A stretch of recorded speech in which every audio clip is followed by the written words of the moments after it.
Have you ever built walls to protect yourself that eventually become your prison? Today's video continues my special series unveiling my personal untold stories. As I sit in an almost empty house waiting to move across town, I wanted to share a powerful experience from my time as a police chaplain that forever changed how I understand our body's response to trauma.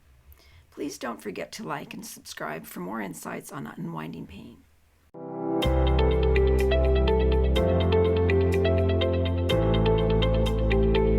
Greetings. It's nice to see you again. And those new here, you're very welcome. During my years as a police chaplain, I worked alongside officers who faced situations most of us only see in headlines. One particular experience stands out as a turning point in my understanding of how our bodies process trauma and how that relates to chronic pain. One officer, who we'll call Michael, had been with the department for 15 years. Respected by his peers and known for his calm demeanor, he seemed like the definition of resilience.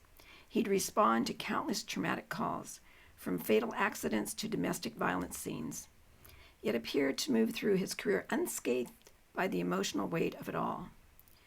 I met with Michael regularly as part of a wellness check-in program. His responses were always measured and professional. "I'm fine," he'd say. "It's just part of the job."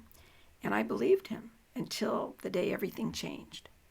We were having our usual coffee when Michael suddenly went silent mid-sentence. His hand, reaching for his cup, began to tremble visibly. Within moments, his breathing became labored and pain etched across his face. "My back," he managed to say. It's just locked up." The department had Michael examined by several specialists. The diagnosis was severe muscle spasms, but scans showed no structural damage that could explain the intensity of his pain. He was prescribed muscle relaxants, physical therapy, and time off, standard protocol. But as the weeks passed, his condition didn't improve. In fact, what began as a back pain spread to his shoulders, neck, and eventually manifested as debilitating headaches. During one of our conversations, I asked Michael a different kind of question. "What were you thinking about when your back first seized up?" His answer changed everything.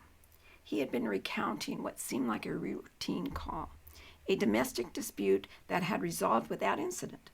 But there had been a child present, watching from a doorway with eyes that reminded Michael of his own son. "I didn't think it affected me," he said.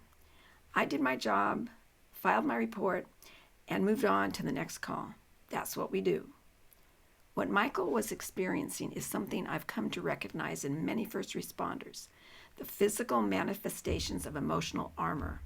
For 15 years, he had trained himself to compartmentalize, to disconnect from the human impact of what he witnessed.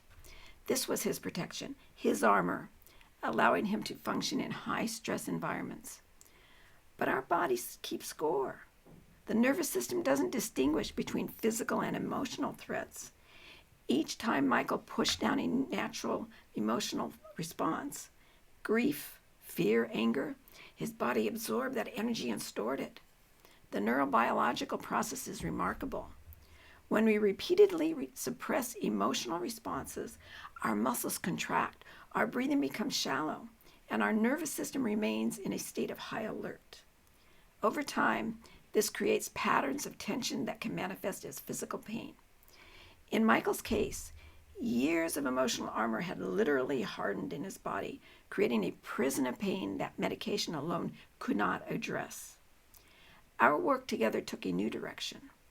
Rather than focusing solely on physical symptoms, Michael began the delicate process of acknowledging the emotional weight he'd been carrying. We worked with a trauma-informed physical therapist who understood this connection. The healing wasn't instant. It required Michael to develop a new relationship with his body, not as a machine that should perform regardless of circumstances, but as an integrated system that communicates through sensation. He learned to recognize the early signals of tension and to create space for processing emotions rather than armoring against them.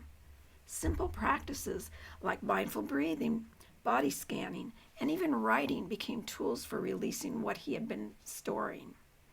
6 months later, Michael returned to duty, not because he eliminated all pain, but because he developed a new relationship with it.